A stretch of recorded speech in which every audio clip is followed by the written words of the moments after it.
Baik. Assalamualaikum warahmatullahi wabarakatuh. Alhamdulillah wassalatu wassalamu ala Rasulillah. Pada sore hari ini kita akan melanjutkan lagi kajian kismis kita karena sekarang masuk ke pekan keempat, maka membahas materi mengenai adab. Insya Allah pada sore ini materinya mengenai adab ketika jatuh cinta. Untuk ustadznya merupakan alumni dari arsitektur UGM dan juga pernah menimba ilmu di Mahat Al-Ilmi Yogyakarta. Beliau juga pernah menjadi takmir Masjid Pogung Dalangan. Ya, untuk mempersingkat waktu kepada Ustadz, waktunya kami persilahkan. Oh iya, tapi mengingatkan juga kepada teman-teman, ini nanti absennya tolong ditulis di kolom komentar ya, nama NIM-nya di chat di kolom komentar. Ya. Baik Pak Ustadz, kami berikan kepada Pak Ustadz. Bismillahirrahmanirrahim. Alhamdulillah wassalatu wassalamu ala Rasulillah wa ala alihi wa sahbihi wa man tabi'ahum bi ihsanin ila yaumiddin amma ba'd. Ikhwatal iman wa akhwatal Islam, saudara-saudari kaum muslimin dan muslimat, rekan-rekan sekalian, teman-teman sekalian, ya peserta kajian Islam Kamis atau Kismis versi online ya. Saya dulu pernah mengisi Kismis sekali kalau tidak salah di UI dan pas itu offline ya, jadi beda suasananya. Ini kita dalam kondisi banyak ya pandemi atau banyak halangan. Di antara yang paling terbesar adalah ya adanya pandemi COVID-19 ini. Kita berdoa kepada Allah Subhanahu wa taala semoga ya pandemi yang menimpa dunia ini segera berakhir dan kita bisa kembali hidup normal. Meskipun kita katakan sekarang kita masuk ke new normal ya, karena banyak sekali normal-normal baru yang kita jalankan seperti menggunakan masker, kemudian cuci tangan setiap kali kita bepergian dan seterusnya. Namun tidak mengurangi semangat kita untuk terus belajar dan menimba ilmu agama, karena tentunya ilmu agama adalah makanan untuk rohani kita. Sebagaimana tubuh kita membutuhkan makanan, sebagaimana badan kita membutuhkan makanan, maka hati kita, jiwa kita juga membutuhkan makanan. Dan makanan bagi jiwa kita, makanan bagi rohani kita adalah ilmu agama. Adalah ilmu Allah Subhanahu wa taala. Teman-teman sekalian dirahmati Allah Subhanahu wa taala, pada kesempatan sore hari ini ya, setelah kita mengucapkan ya syukur kepada Allah taala dan bersalawat kepada Nabi kita Muhammad sallallahu alaihi wasallam, kita akan membahas satu tema yang cukup menarik ya, yaitu tema berkaitan dengan adab ketika jatuh cinta. Mungkin di antara kita ada yang pernah merasakannya atau mungkin nyerempet-nyerempet ya dengan yang namanya jatuh cinta. Nah, nanti kita akan sedikit membahas bagaimana pandangan Islam berkaitan dengan jatuh cinta.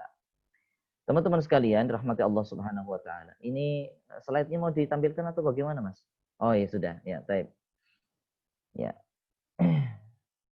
Saya beri judul Ya Allah, aku jatuh cinta. Nah, ini hubungannya bagaimana kita sebagai seorang muslim, sebagai seorang yang beriman kepada Allah Subhanahu wa taala, kita menjadikan Allah Subhanahu wa taala sebagai sandaran ketika kita merasakan yang namanya jatuh cinta. Ya. Bisa dilanjutkan, Mas?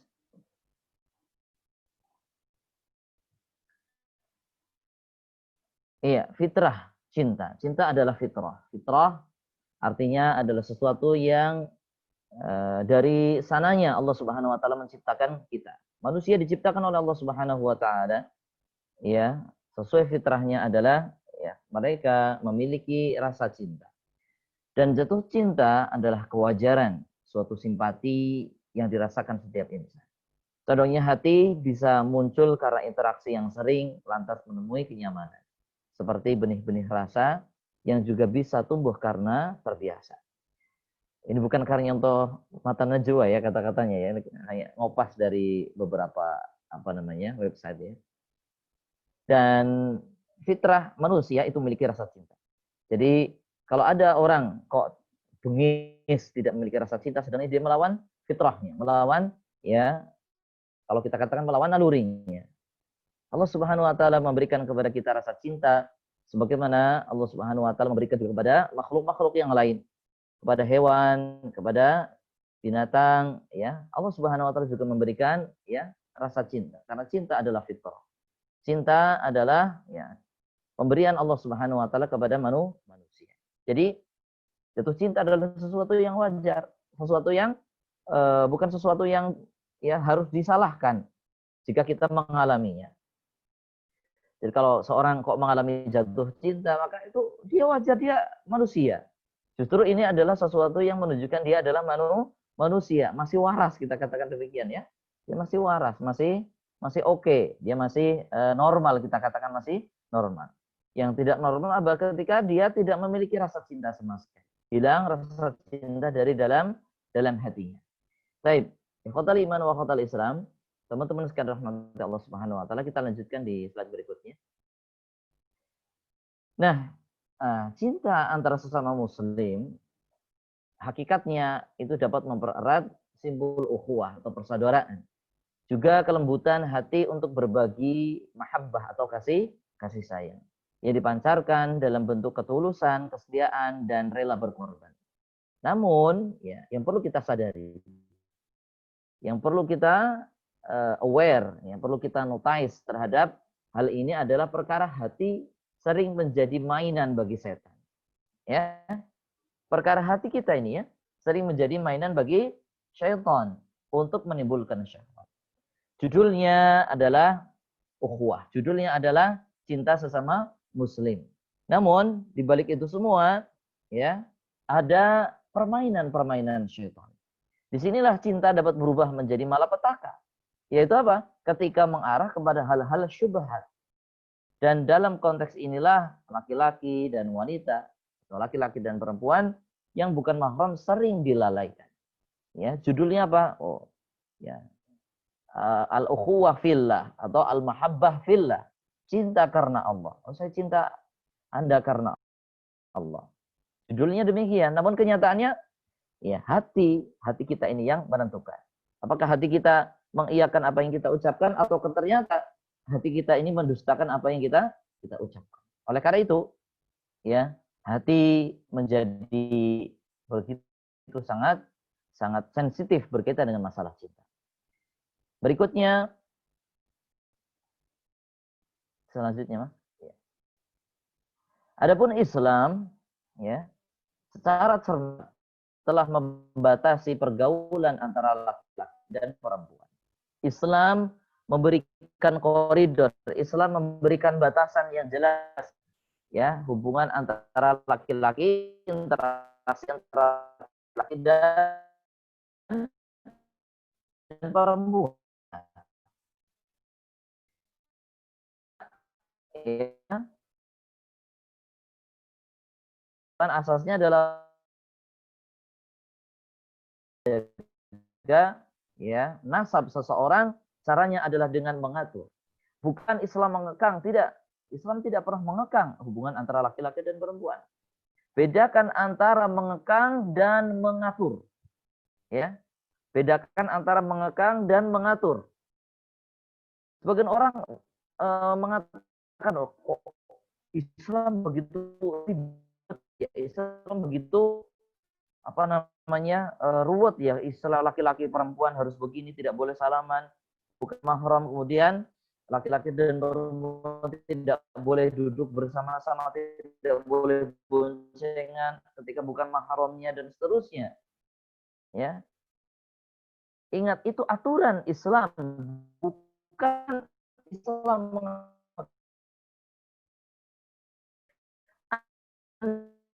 masuk universitas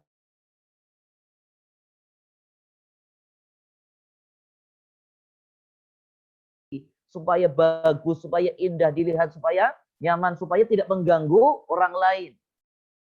Sama seperti Islam.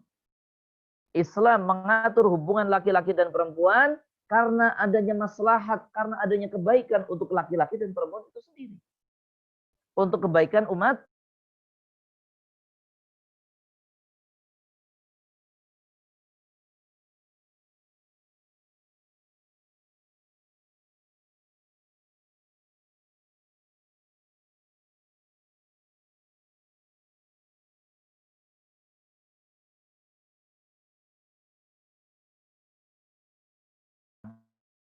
Aturan adalah untuk kebaikan kita sendiri.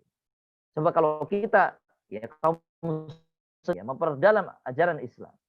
Bahwasanya Islam mengatur hubungan laki-laki dan perempuan bukan untuk mengekang, namun untuk kemaslahatan, untuk kebaikan. Ya, baik. Ya, coba kita bayangkan seandainya kaum muslimin dibebaskan tidak harus menutup aurat, coba ya. Laki-laki dan perempuan jalan tidak pakai pakaian gitu. Apa yang terjadi? Nauzubillah min dzalik. Ya kita membayangkannya saja sudah apa? Jijik. Kita membayangkannya sudah apa? Sangat ya tidak mampu. Ya. Coba kita bayangkan seandainya hubungan laki-laki dan perempuan itu tidak diatur dalam Islam. Laki-laki perempuan ya bukan mahramnya ketemu di kelas cipika-cipiki berpelukan. La ilaha illallah. Nauzubillah min dzalik. Ya. Nah, ini kenapa kok Islam ya secara cermat membatasi pergaulan antara laki-laki dan perempuan. Di antara bentuknya adalah ya, sholat berjamaah tidak ada namanya sholat berjamaah itu apa laki-laki dan perempuan campur baur gak ada, dipisah. Laki-laki di depan, perempuan di belakang. Kemudian adanya syariat apa namanya ya, tidak boleh adanya ikhtilat. Perempuan dan laki-laki tidak boleh bercampur pada satu tempat ya, ketika tidak ada hajat apapun. Ketika tidak ada apa namanya kemaslahatan apapun. Ya, misalnya karena harus kuliah laki-laki dan perempuan, ini ada hajat, ada kebutuhan.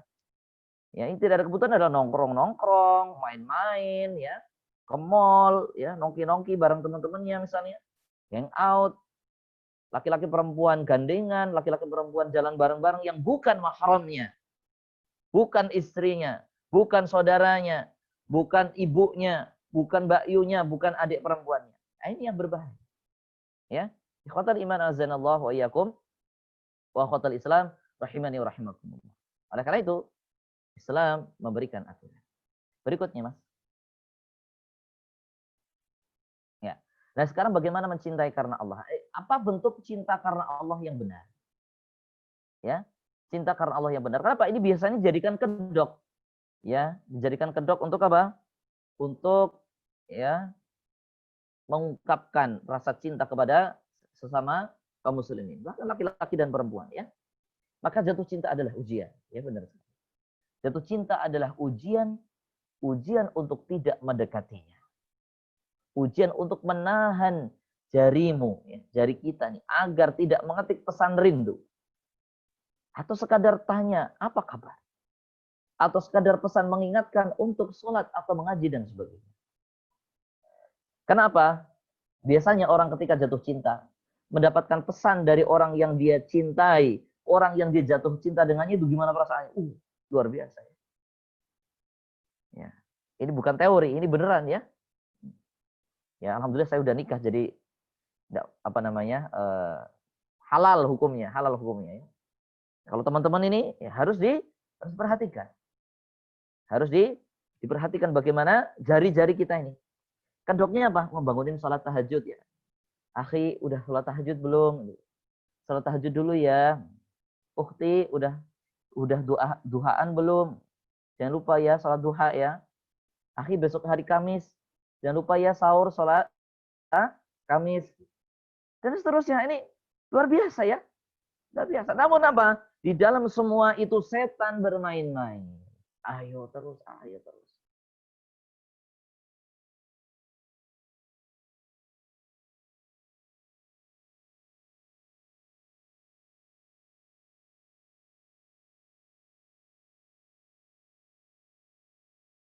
Mengingatkan, kemudian tumbuh rasa cinta begitu besar dan seterusnya.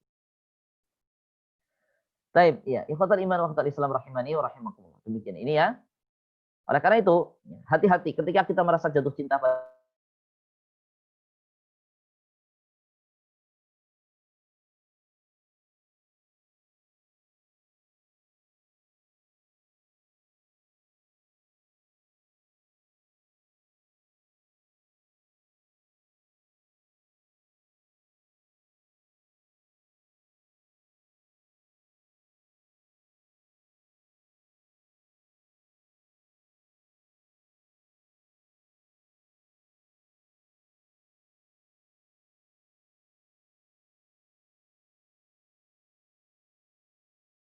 kadar dan porsi. Kadar dan porsi ini pula tentunya sudah sering dibahas dalam pandangan akidah. Yaitu apa? Dengan memposisikan cinta kepada Sang Khalik, yaitu Allah Subhanahu wa Ta'ala, lebih besar daripada cintamu kepada manusia. Ya. Jatuh cinta karena Allah pun bukan perkara yang mudah diatur. Jika di bibir, ya, kamu dapat mengatakan bahwa cinta ini karena Allah, bisa jadi ayat lain yang tersembunyi karena setan membuatnya tertutupi. Ya, ini ya yang sering kita jumpai. Berikutnya, Mas. Nauzubillah min dzalik. Ya, maka ya,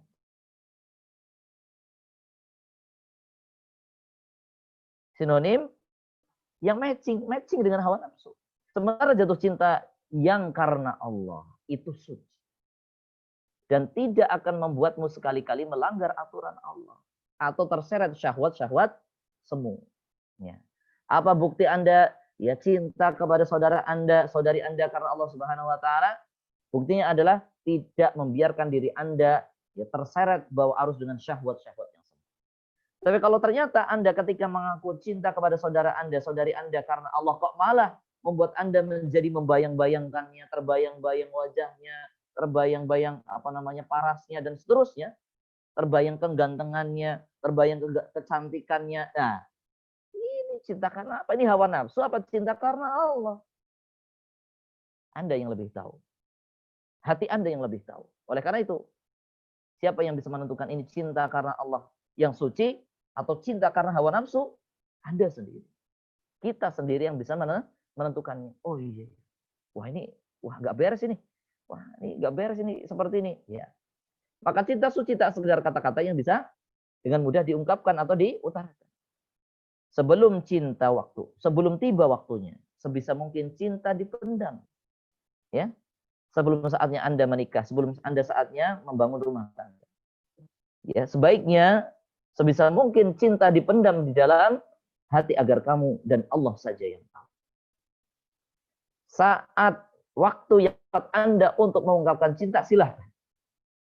Namun jangan sampai Anda menabur bara api. Jangan sampai Anda menyulut api yang namanya api cinta. Karena apa? Ketika kita sudah terbakar, maka kita akan sangat susah untuk sembuh darinya. Oleh karena itu, sebelum kita terbakar oleh api cinta, hati-hati. Jangan memercikkan benih-benih api cinta. Disitulah letak etika dan estetikanya, yaitu terjaga sesuai namanya. Yaitu apa? Cinta karena Allah. Jangan dinodai dengan hawa nafsu, jangan dinodai dengan syahwat-syahwat yang lainnya. Terus, Mas. Nah, di sini saya ringkaskan ya dan saya nukilkan ada 4 adab saat kita jatuh cinta. Ya. Yang pertama, adab ketika kita jatuh cinta adalah silakan Mas. Hubungi Allah. Sambungkan diri kita dengan Allah. Segera menuju Allah Subhanahu wa Ta'ala. Kenapa? Kita memang tidak bisa memilih kepada siapa hati ini berlaku. Semua itu adalah takdir yang telah Allah tetapkan kepada kita. Rasa simpatik kepada akhlaknya, Masya Allah. Ibadahnya, tutur katanya, maupun pemikirannya adalah bagian dari takdir Allah. Kita melihat seorang wanita, terkagum-kagum dengan akhlaknya, ya, kemudian ibadahnya, kemudian cara berpakaiannya, kemudian kesopanannya. Ya, kemudian akhwat juga melihat para lelaki, bagaimana akhlaknya, tutur katanya, bahasanya, ibadahnya, cara berpakaiannya, adabnya, Masya Allah.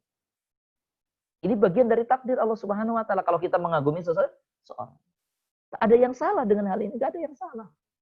Kita mengagumi seseorang yang memiliki apa? Kebaikan. Tapi sikap kita selanjutnya yang perlu kita pertimbangkan agar perasaan ini mendatangkan keberkahan dari Allah Azza wa Jalla. Ya, bagaimana sikap kita berikutnya? Bagaimana sikap kita setelah kita merasa kita jatuh cinta, merasa kita apa? Menyukai seseorang dari lawan jenis kita. Ya. Apakah kita teruskan dengan berlarut-larut, kemudian kita berfantasi, kemudian kita membayang-bayangkan dia, ataukah kita tahan cinta kita, tahan rasa yang ada di diri kita, karena kita takut kepada Allah Subhanahu wa Ta'ala, Karena kita merasa belum saatnya kita ungkapkan. Karena kita lebih cinta kepada Allah Subhanahu wa taala, kita tidak mau melanggar aturan-aturan Allah Subhanahu wa taala. Ini jawabannya. Ya. Bagaimana kelanjutan dari rasa cinta yang kita rasakan? Jatuh cinta yang kita rasakan. Apakah kita ungkapkan, kemudian kita beberkan, kemudian kita luap-luapkan? Ya. Meskipun tidak terang-terangan, mungkin apa dalam bentuk apa? Hati kita merasa membayangkan begitu berbunga-bunga, ya, kemudian berfantasi dengan orang yang kita cintai. Itu sikap yang berbahaya. Ataukah kita memendam rasa cinta kita? Kita pendam dalam-dalamnya. Karena kita tahu bahwasannya belum saatnya. Karena Allah Subhanahu wa taala lebih berhak untuk kita cintai saat ini.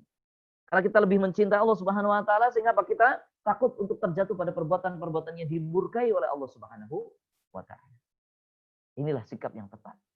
Jika memang kondisinya belum saatnya kita untuk mengungkapkan cinta yang kita miliki. Berikutnya, Mas. Nah, kita tidak tahu mana perempuan, mana laki-laki yang paling baik untuk kita. Oleh karena itu, hal pertama yang perlu kita lakukan ketika jatuh cinta adalah menghubungi Allah. Kita mengadu kepada Allah. Kita bersimpuh di hadapan Allah Subhanahu wa taala. Ya Allah, kenapa aku jatuh cinta dengan fulan? Kenapa aku jatuh cinta kepada fulan? Lakukan salat istikharah untuk memohon petunjuk kepada Allah Subhanahu wa taala. Berdoa kepada Allah Subhanahu wa taala, ya Allah, jika fulan adalah jodohku, jika fulanah adalah jodohku, ya Allah, jagalah hati hamba, ya Allah. Jagalah hati hamba, jangan sampai hamba ya, melakukan dosa-dosa yang tak terlihat karena membayang-bayangkan wajahnya, karena membayang-bayangkan membayang-bayangkan akhlaknya, membayang-bayangkan ya dirinya. Kemudian libatkanlah Allah dalam setiap langkah yang akan kita ambil. Inilah yang harus kita lakukan. Jangan ya kita malah curhat sama teman. Aduh, aku jatuh cinta sama fulan ya. Atau curhat sama teman yang lain misalnya. Aduh, ini kok bisa ya aku senang sama fulanah gitu ya. Apalagi kalau teman kita ini nggak ngerti ilmu agama. Kalau teman kita ngerti ilmu agama, kita akan diwasiati dengan apa? Saran-saran yang baik. Nah, kalau teman kita ngerti agama, oh ya udah tembak aja dia. Nanti kalau ketikung kamu gimana? Subhanallah. Ini malah jadi kompor, ini malah jadi pembantu setan di dalam apa? Meluapkan hawa nafsu yang dia miliki. Kemudian terjadilah sesuatu yang terjadi. Kalau kita apa? Kita curhatkan bukan kepada Allah. Namun kalau kita curhatkan kepada Allah, kita menghubungi Allah, kita sandarkan kepada Allah, ya Allah, aku jatuh cinta, ya Allah, bagaimana ya Allah? Berikan ketegaran kepada hati hamba, ya Allah, berikan kesabaran, ya Allah, teguhkanlah hati hamba untuk senantiasa ya tidak melakukan perkara-perkara yang engkau murkai, tidak melakukan perkara-perkara yang engkau benci, ya Allah. Simpanlah cinta itu dalam hati hamba, ya Allah. Jagalah fulanah yang aku cinta ini, ya Allah. Siapa tahu nanti di saat yang tepat aku akan mengungkapkan cintaku kepadanya, ya Allah. Libatkan Allah. Yang pertama. Yang kedua. Lanjut, Mas. Kendalikan perasaan. Ketika jatuh cinta. Atau ketika kita sedang jatuh cinta. Ini salah ketik. Kendalikan perasaan yang ada. Jangan sampai rasa cinta kita kepada laki-laki, kepada perempuan, itu melebihi cinta kita kepada Allah dan Rasulnya. Setapan apapun dia, secantik apapun dia, sebijak apapun dia, kita tetap harus mengutamakan Allah dan Rasul. Kendalikan perasaan. Kendalikan akal kita.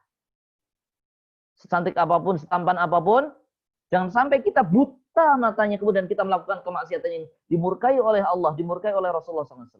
Dilarang oleh Rasulullah SAW. Karena saking cintanya kemudian kita serahkan, jiwa ragaku kuserahkan padamu. Jiwa ragaku akan ku berikan kepadamu. Rela ku korbankan demi kamu. Na'udzubillah min dzalik. Ini sudah buta, sudah kemakan. Na'udzubillah min dzalik. Jangan sampai terjadi yang demikian.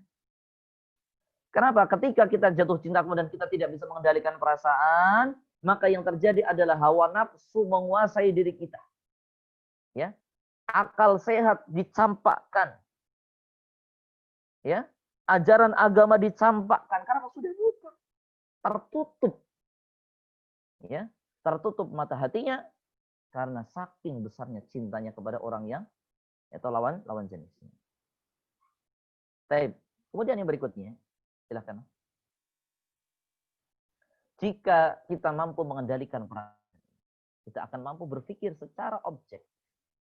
Kita tidak akan dibutakan oleh perasaan kita.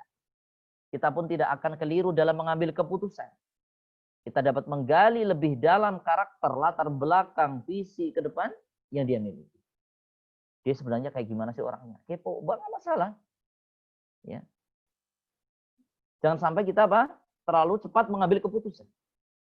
Kita juga dapat membaca kekurangan yang dimiliki olehnya. Hal itu tentu bukan untuk mencari kesempurnaan, tapi untuk menentukan sikap kita selanjutnya. Berikutnya, Mas. Nah, itu poin yang kedua. Jangan biarkan perasaan kita berlarut, tapi kendalikan perasaan kita. Yang ketiga, gunakan syariat Islam sebagai payung hukum, sebagai pengatur kita. Ya, Islam telah menawarkan solusi untuk kita ketika jatuh cinta. Kenapa tidak ada cara yang lain ketika seorang jatuh cinta yang halal, yang diridhoi oleh Islam kecuali menikah. Bukan dengan berpacaran, adik kakak-kakaan, TTM-an, atau ta'arufan. Atau judulnya pacaran Islami. Seperti yang tadi disebutkan tadi ya. Apa itu pacaran Islami? Atau ta'arufan, ya. Kedok untuk pacaran, ya dia ingetin sholat malam, ingetin sholat tahajud, ingetin sholat duha, ingetin puasa, ingetin ibadah-ibadah, gitu ya. Padahal judulnya atau dalam hati mereka saling membayang-bayang. Naudzubillah min dzalik. Kita tidak bisa menggunakan langkah yang keliru semacam ini untuk atau sebagai motif untuk kenal lebih dalam. Kita perlu memperhatikan batas-batas syariat yang ada. Setiap interaksi yang kita lakukan harus ditemani oleh mahram kita. Hal ini untuk menghindari khalwat atau berduaan. Jika ini sudah masuk pada proses yang lebih serius. Ya. Nanti yang keempat ini jika masih belum bisa, poin yang ketiga ini. Ya, kenapa? Syariat Islam hanya meridhoi pernikahan ketika seorang laki-laki dan perempuan mereka saling jatuh cinta. Tidak ada cara yang lain. Ya. Kemudian kemudian topik yang digunakan sebagai bahan diskusi pun jelas dan fokus. Ini kalau sudah memulai ta'arufan, ya. Nah, memulai ta'aruf, jangan sampai ketika mau ta'aruf ini kita sendirian. Nah, ini namanya pacaran namanya. Khulwat. Ta'aruf itu ada mahram yang menemani kita, kakak kita, adik kita ataupun orang tua kita, ya. Dan fokus pembahasannya tidak macam-macam. Bila telah cocok tibalah saatnya untuk khitbah. Nah, ini jika mau serius. Namun jika Anda belum serius, tadi apa?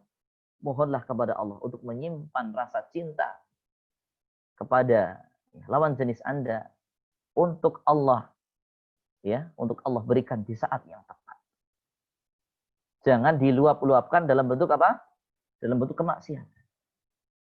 Dalam bentuk apa? Membayang-bayangkan, berfantasi dengan lawan jenis yang belum halal untuk kita melakukannya atau berhubungan dengannya.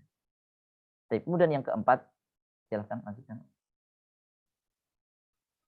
Berpuasalah jika belum mampu menikah. Dari sahabat Abdullah bin Mas'ud radhiyallahu anhu, ia berkata bahwa Rasulullah SAW bersabda, "Wa man lam yastati' fa 'alaihi bis-shaum fa innahu lahu wija." Ya. Di hadis sebelumnya Nabi SAW mengatakan, "Ya ma'syarasy syabab, man istata'a minkumul ba'a falyatazawwaj." Hei para pemuda, jika kalian sudah mampu untuk menikah, maka menikahlah. Ketika kalian sudah ba'ah, mampu secara finansial, mampu secara biologis, gitu ya, maka silahkan, maka menikahlah. Kemudian apa di akhir hadis tersebut, "Wa man lam yastati' fa 'alaihi bis-shaum fa innahu lahu wija." Nah, kalau belum saatnya menikah, Anda baru semester 1, baru semester sekian, gitu ya, atau masih koas, atau masih internship, atau masih ada tuntutan-tuntutan orang tua yang lainnya, maka apa? Fa'alaihi bis-shaum. Maka berpuasalah. Karena puasa itu akan menjadi obat pengekang baginya dari rasa cinta yang menggelora, hawa nafsu, syahwat yang menggelora pada diri. Orang berpuasa, dia akan apa? Mengekang hawa nafsu. Akan terbiasa apa? Kenapa lemas, tidak tidak ada asupan makanan-makanan yang aneh masuk dalam tubuh, sehingga apa? Tertahan. Ya, tertahan. Dia akan lebih cenderung kepada apa? Merasakan laparnya, dahaganya, dia fokus dengan itu.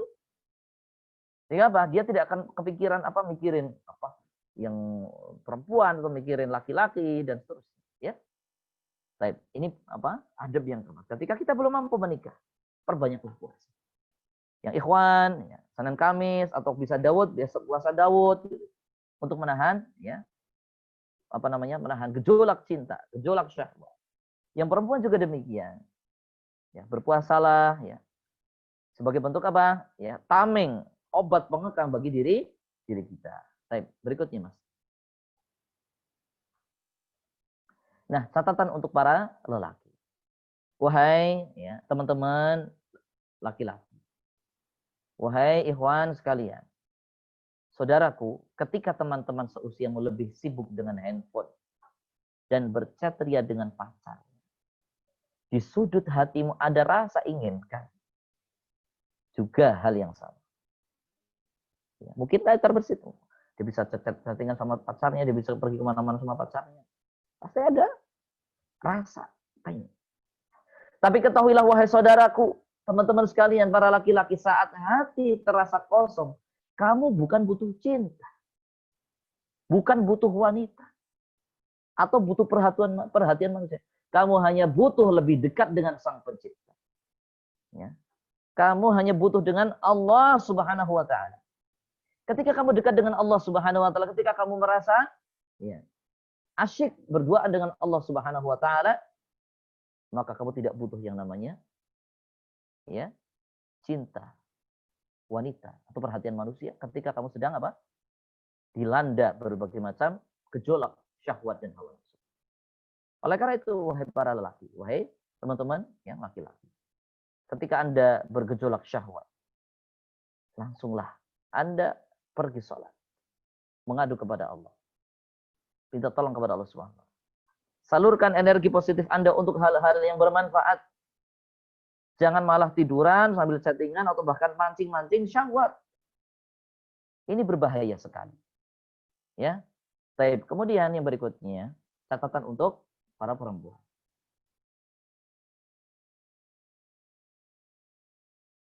Belum selesai ya tadi ya? Baik. Ya, masih catatan untuk para laki-laki. Jodoh tidaklah kekal. Pun jika dia bukan jodohmu, bukan berarti bahagiamu hilang.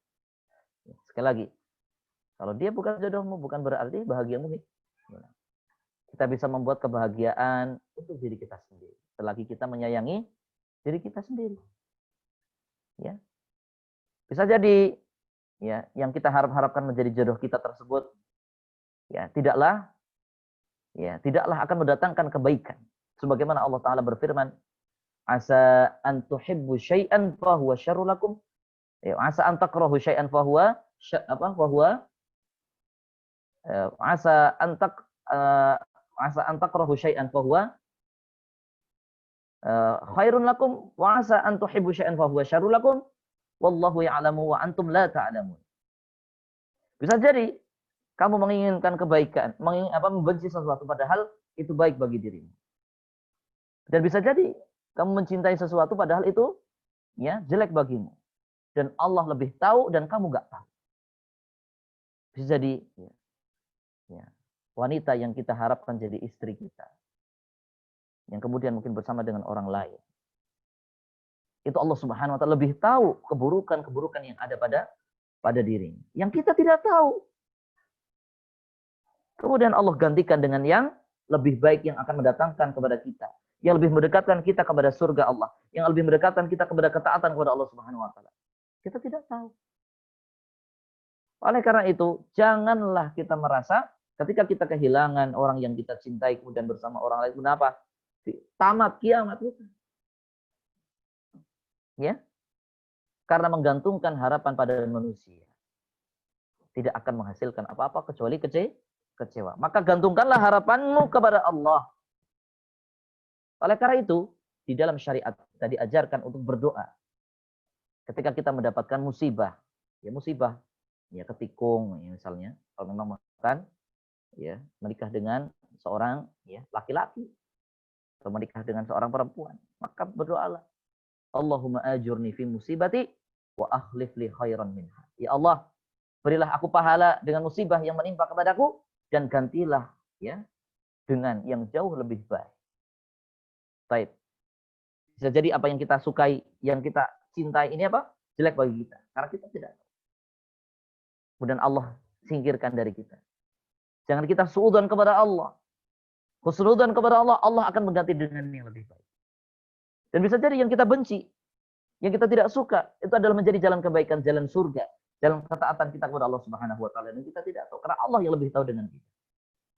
Baik, kemudian pesan bagi para perempuan.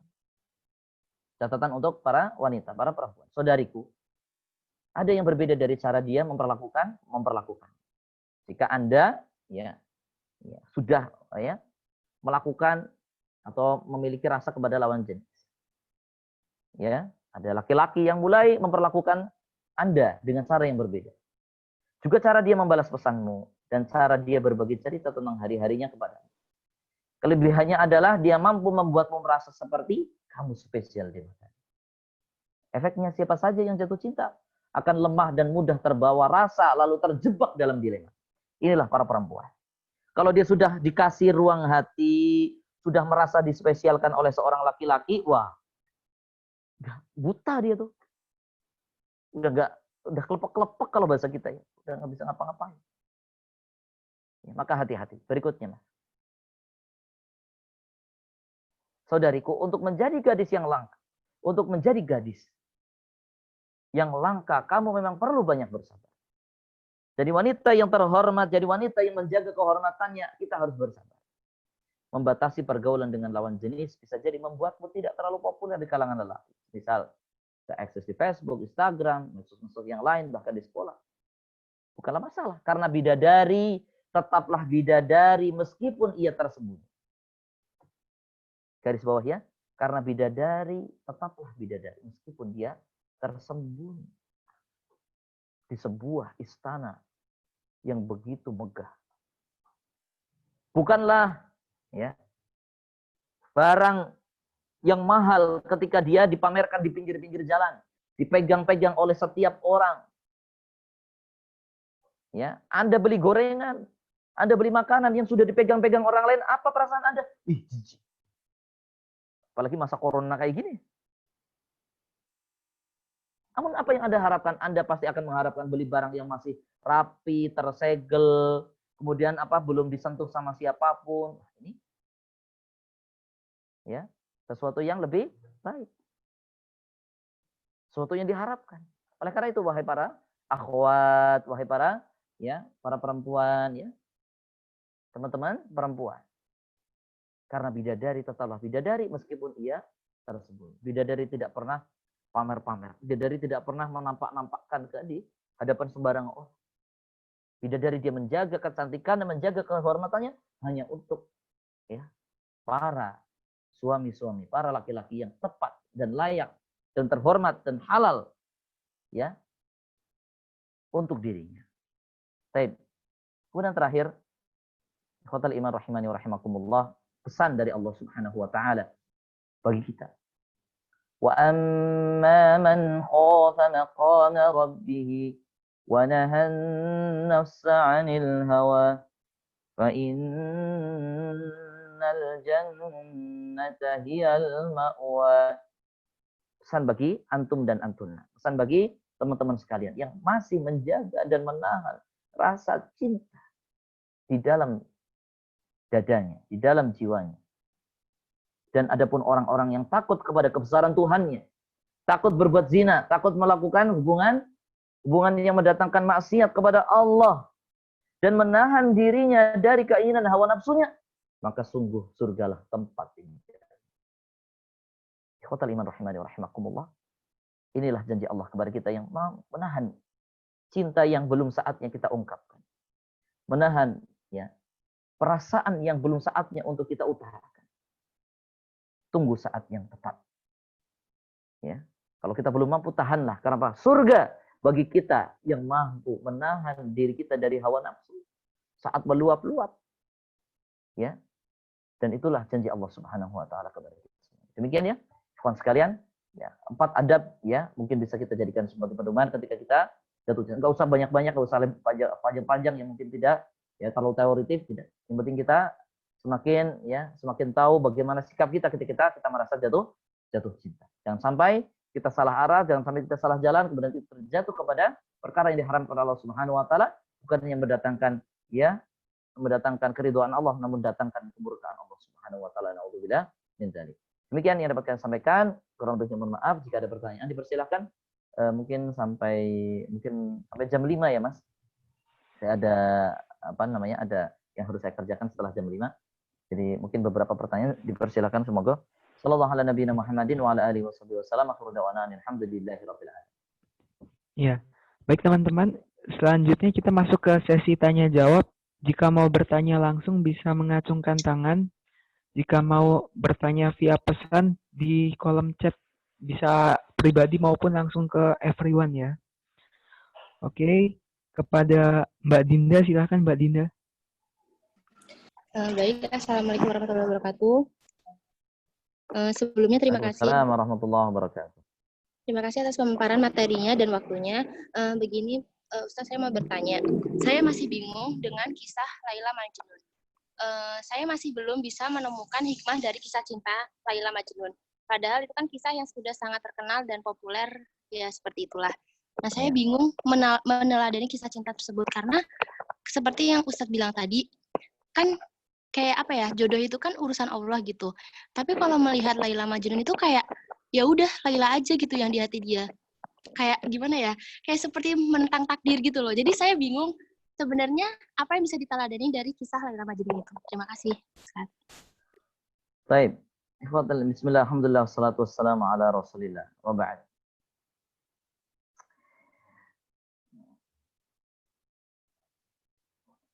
Kisah Laila dan Majnun. Laila itu nama seorang perempuan. Majnun itu setiap laki-laki yang jatuh cinta kepadanya. Majnun artinya apa? Gila ya. Gila artinya gila.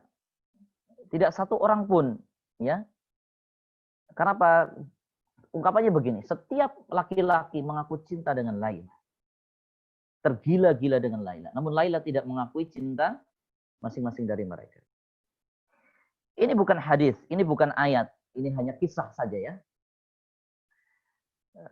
Adapun kesohihan ceritanya, adapun bagaimana kisahnya, ini perlu melakukan penelitian. Ya, apa ibrahnya dan seterusnya, maka ibrah ataupun teladan ataupun pelajaran yang kita ambil darinya adalah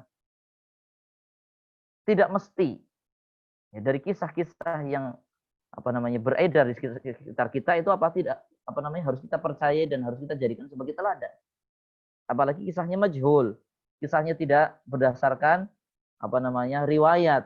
Kalau hadis, Al-Qur'an jelas itu bisa jadikan sebagai pegangan. Adapun kisahnya Laila dan Majnun adalah karangan manusia. Ya, karangan manusia. Adapun kalau peristiwa nyata yang terjadi, ada nama gadis yang namanya Laila, kemudian banyak laki-laki yang jatuh cinta sampai majnun, sampai gila kepadanya gitu ya. Maka wallahu a'lam. Namun jika seandainya laki-laki itu mereka sampai mati tidak mau menikah karena cintanya hanya Laila, atau sebaliknya jika ada seorang perempuan dia tidak mau menikah ya, karena dia cintanya hanya sama si fulan, maka hukum asalnya ya tidak mengapa.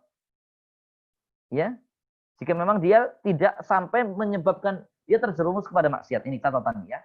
Jika tidak sampai menjerumuskan dia pada maksiat. Namun ketika dia tidak mau menikah karena satu-satunya dia inginkan adalah fulan, kemudian dia berfantasi, udah dia membayang-bayangkannya. Nah, ini jadi jalan maksiat. Maka ini tidak boleh dilakukan. Dan seorang yang dia kemudian meninggalkan syariat menikah karena dia tidak mau menikah kecuali dengan yang dia cintai, ya, maka ini adalah sesuatu yang tidak dibenarkan secara syariat. Kenapa? Ya, Islam memberikan solusi, menikah. Dan sekali lagi jatuh cinta. Itu bisa dilatih. Cinta, rasa cinta itu bisa dilatih. Terbiasa. Kenapa sih orang bisa jatuh cinta? Apa sih penyebabnya? Ya, tadi disampaikan di depannya. Orang Jawa bilang, witing tresno jalaran soko kulino. Bisa nggak kita cinta sama calon istri yang baru kita kenal 1 atau 2 bulan? Bisa nggak kita kenal dengan calon suami yang baru dikenal 1 atau 2 minggu? Misalnya? Jawabannya bisa. Sangat bisa. Kenapa Anda bisa cinta dengan orang lain yang bukan istri Anda, bukan suami Anda? Jawabannya karena terbiasa, sering ketemu, sering sapa. Kenapa dengan istri atau dengan suami Anda yang mungkin sudah menikah ya, Anda tidak bisa menumbuhkan rasa cinta? Silakan Anda baca kisah-kisah ya, bagaimana pernikahan yang mungkin tidak didasari rasa cinta, kemudian timbul rasa cinta setelah apa? Setelah beberapa saat. Karena cinta itu bisa dilatih. Cinta itu bisa ditimbulkan.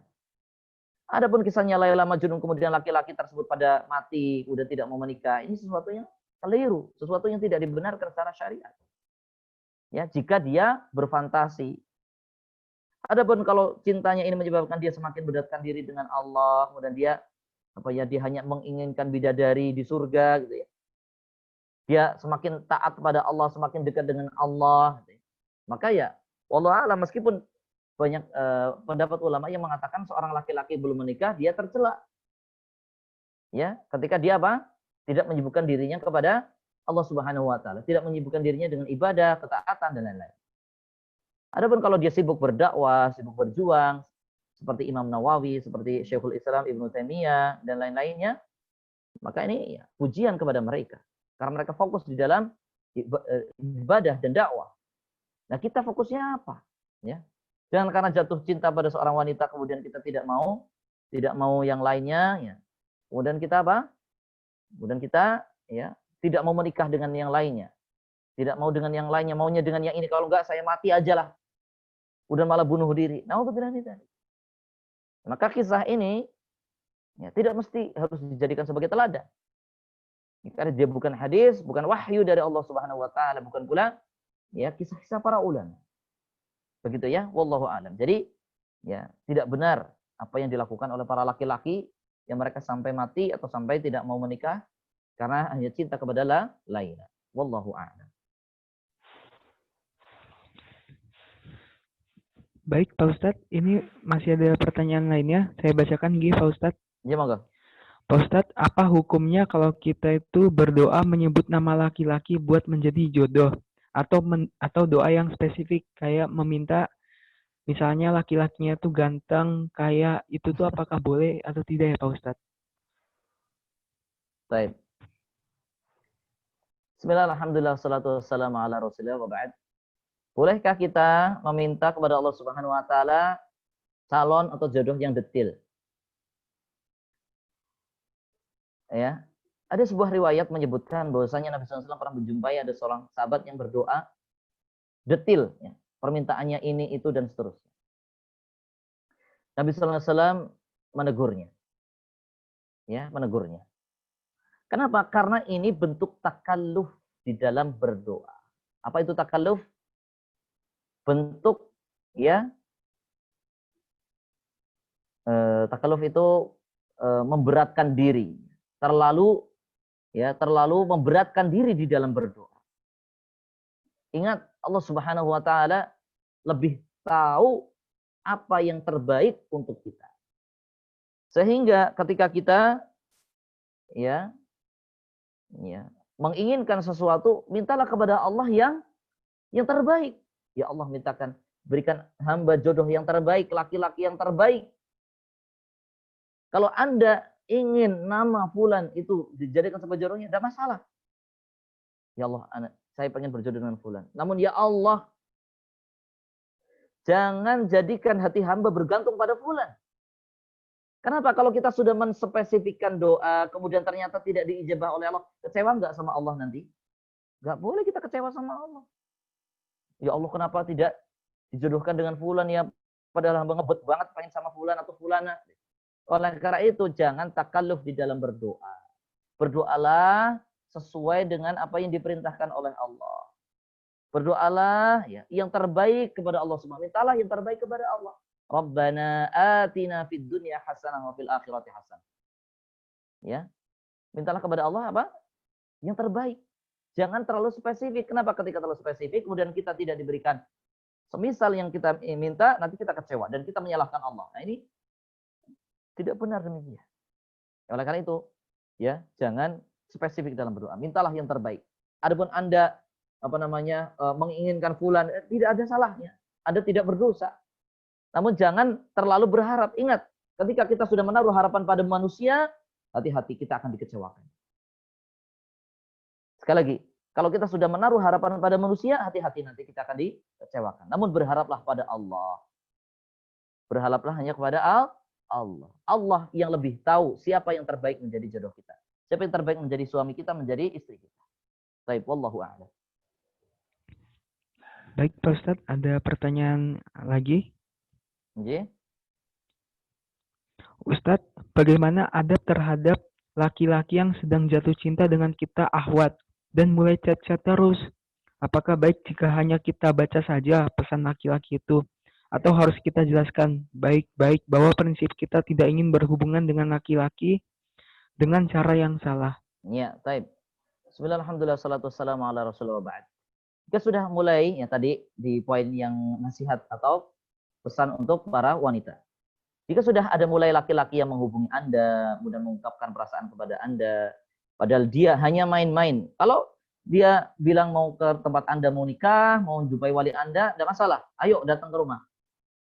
Tapi kalau cuma hanya sekedar mengungkapkan perasaan, tidak ada keinginan serius untuk melanjutkan, ya, dan Anda juga belum siap gitu ya, maka katakan kepada dia bahwasanya Islam sudah mengatur hubungan laki-laki dan perempuan yang bukan mahram. Jangan sampai terjatuh pada perkara yang mendekati zina. Allah Ta'ala berfirman, wala taqrabuz zina innahu kana fahisyatan wa sa'a sabila. Ya. Janganlah kalian mendekati zina karena sungguhnya perbuatan zina adalah perbuatan yang keji dan seburuk-buruknya jalan. Oleh karena itu, bagaimana sikap kita? Sikap kita jelaskan kepada dia baik-baik.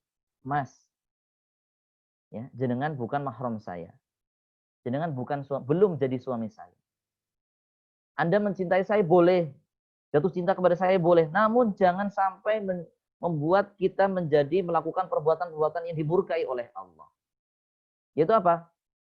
Memiliki rasa-rasa yang boleh dibolehkan kepada lawan jenis sebelum kita menikah. Ya, terus bagaimana? Ya, kalau dia ngeyel, kalau dia terus menghubungi dan saya pengen jadi suamimu namun bukan sekarang dan seterusnya. Kalau masih terus menghubungi Anda dan Anda merasa terganggu dan Anda sudah memegang prinsip yang benar bahwasanya kita harus menjaga diri kita jangan sampai terjerumus pada perkara maksiat, blokir. Sementara bukan untuk berbuat jahat, bukan. Untuk menjaga dia supaya tidak terjatuh pada maksiat dan menjaga diri kita. Dan ini sebagaimana pendapat para asatidzah, para ustaz. Kalau sudah kebangetan tidak bisa dikasih tahu gitu ya, blokir saja sementara nomornya. Kita bilang dulu, ya, mohon maaf Mas jika jenengan ya tidak berkenan dan tidak bisa terima dan saya ingin menjaga diri saya dan menjaga diri jenengan supaya tidak terjatuh pada perkara maksiat, maka saya mohon maaf untuk memblokir nomor jenengan. Jangan hubungi saya ya dari nomor-nomor yang lain. Saya tidak akan memberikan balasan. Kalau Anda mau serius, datang ke rumah saya. Atau kalau Anda mau serius, ya tunggu saya selesaikan kuliah dulu. Begitu. Harus tegas. Jangan sampai jadi wanita kemudian karena sudah ikut-ikutan jatuh cinta kemudian buta gitu ya. Kemudian apa? Terjatuh pada jurang kemaksiatan. Ya, baik, begitu. Jadi apa? Sampaikan baik-baik tentang prinsip Islam yang benar. Dan kalau dia tetap ngeyel, dia tidak mau, bahkan dia memaksa, blokir nomornya, sampaikan. Pemblokiran ini dalam rangka untuk menjaga diri jenengan dan menjaga diri saya supaya tidak terjatuh pada perkara maksiat. Wallahu a'lam. Baik, Pak Ustadz, ini karena sudah jam 5, apa masih bisa sempat beberapa pertanyaan lagi Pak Ustadz, apa sudah dicukupkan? Satu lagi aja Mas, boleh. Satu lagi. Iya. Aduh, Saya milih nih Pak Ustadz, banyak banget Pak Ustadz. Oh, banyak banget ya? Iya. Ya, berapa ya? Sudah kita sampai jam 7.10 saja ya, jam Sampai jam 7.10. Ya, Baik 17 Pak sampai Ustadz. 10. Ya. Ini pertanyaan selanjutnya ya Pak Ustadz ya. Iya. Makna, ini saya singkat aja langsung ke poinnya ya Pak Ustadz ya. Iya, monggo. Makna ba'ah dalam hadis tersebut itu kan banyak Pak Ustadz. Nah, Iya. itu makna ba'ah yang paling kuat itu yang mana ya Pak Ustadz? Ya. Bismillah, alhamdulillah, salatu wassalamu ala rasulullah ba'd. Makna ba'ah pada hadis, ya ma'asyara syabab man istata'a minkumul ba'ah falyatazawwaj. Para ulama mengatakan maknanya ada dua. Ya, makna yang kuat itu ada dua. Yang pertama, mampu secara finansial. Jadi kita mau berumah tangga itu harus punya duit. Ya. Kenapa? Ya, kita harus beli mahar dan lain-lain. Ya. Harus ada walimah. Meskipun di dalam beberapa mazhab yang wajib melakukannya adalah orang tua, ya. Yang wajib melakukannya adalah orang tua. Kita sudah memiliki pekerjaan. Sehingga apa? Jangan sampai ketika itu sudah menikah kita berdua-duaan di kamar, kemudian ya kita nggak mikirin pekerjaan, kemudian apa? Yowes kita bulan madu Anda pakai apa? Ya, harus ada kemampuan finansial. Kenapa? Khawatir nanti istrinya tidak bisa diberi nafkah. Karena nafkah itu wajib, dan nafkah yang wajib itu ada 5. Pertama, makan. 2, minum. 3, sandang. 4, papan. Yang kelima adalah sesuatu yang digunakan untuk mempercantik, menghias, ya, make up, ya, minyak wangi dan lain-lain. Ini disepakati para ulama. Ini butuh duit gak? Butuh. Maka harus mampu secara finansial. Yang kedua adalah mampu secara biologis. Maksudnya apa? Ya maaf. Laki-laki dan perempuan mereka ketika sudah menikah pasti mereka akan memenuhi kebutuhan biologisnya.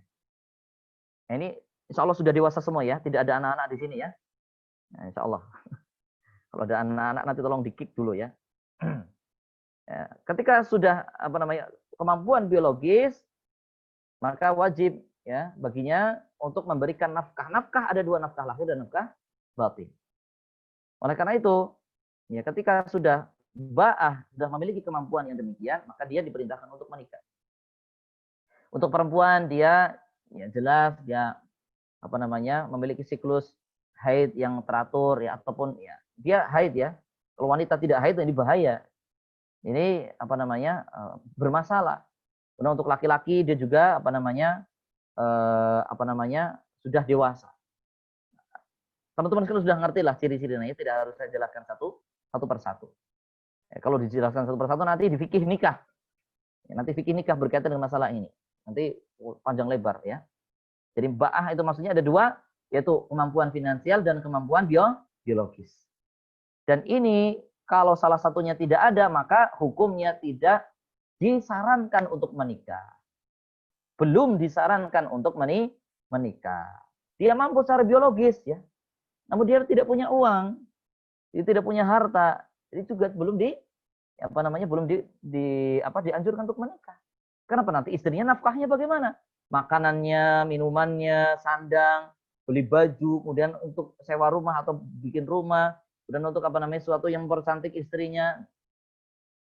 Nah, itu gimana? Dari mana? Kemudian kalau dia mampu secara finansial tapi dia tidak mampu secara biologis, bagaimana dia akan berikan nafkah batin kepada istrinya?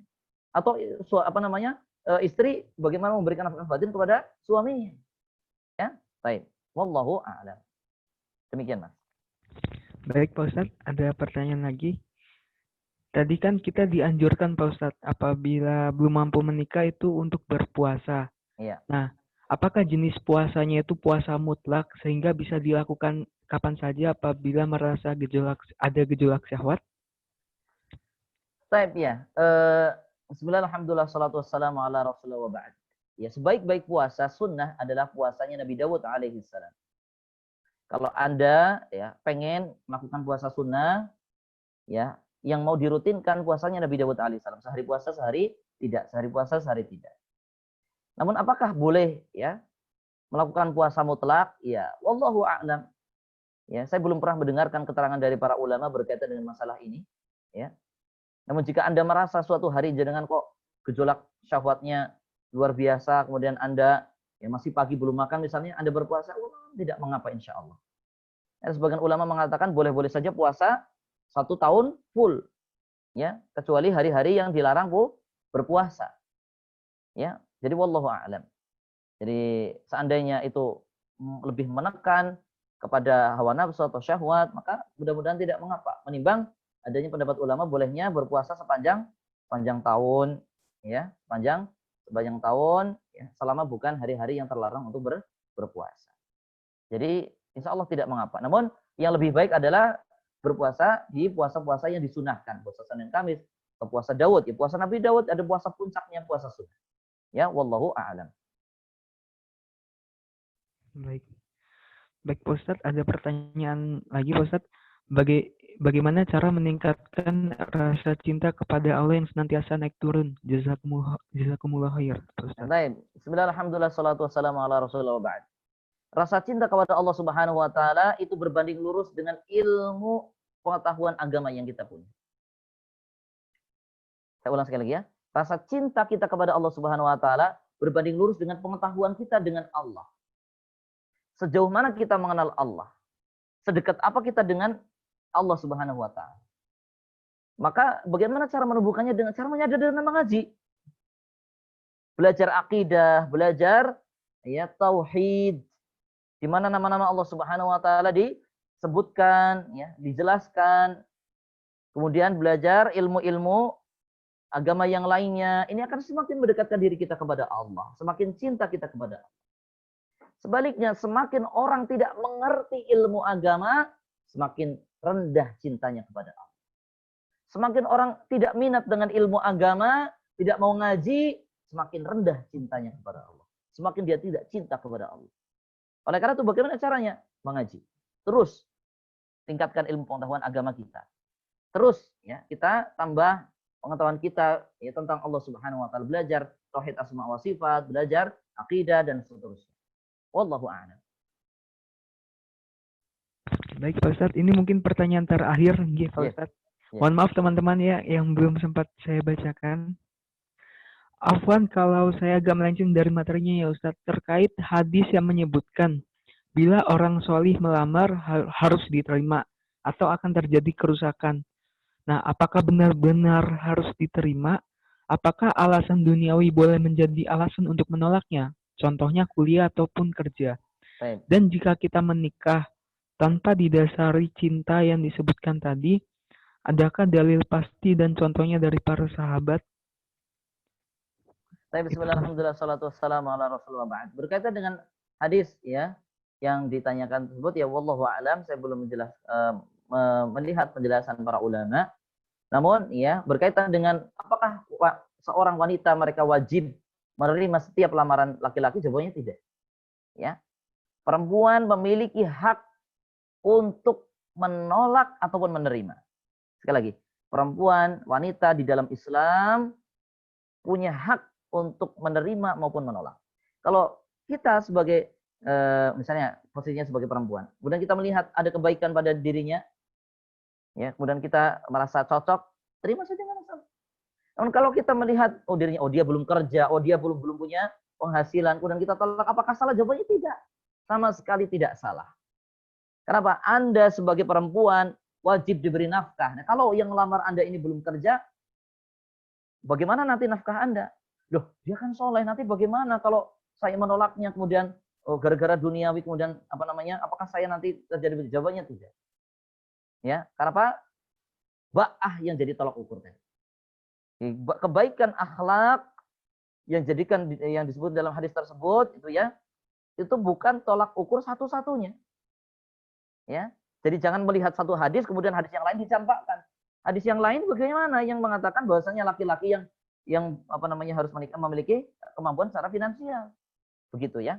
Jadi bukan celaan atau bahkan bukan bukan suatu yang salah ketika perempuan menolak lamaran seorang laki-laki. Dia mau lanjut nikah kuliah dulu. Saya mau kuliah dulu karena apa? Ini masalahnya lebih besar, enggak Bapak, insya Allah. Ya. Jadi bukan ini hadis ini berkaitan dengan apa? Orang yang sudah saatnya menikah, sudah layak menikah, kemudian ada berkali-kali laki-laki yang sudah meminangnya dan akhlaknya, kemudian dia tidak mau karena mencari yang sempurna, mencari yang lebih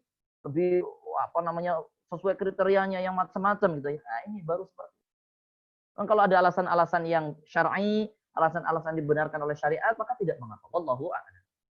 Adapun ya contoh pernikahan tidak dilandasi cinta ya. Hampir semua pernikahan yang ada di dalam Islam yang dilakukan oleh para sahabat, yang dilakukan oleh ya kaum muslimin, para ulama, mereka tidak pacaran terlebih dahulu, tidak ada namanya kisah pacaran. Mereka membangun cinta ketika mereka sudah halal untuk berhubungan, ketika mereka halal untuk saling mencintai. Nah, sekarang pertanyaannya, bolehkah Islam membiarkan seorang yang belum halal, yang masih belum mahramnya, kemudian mereka saling menjalin cinta? Jawabannya tidak boleh. Ya, baik.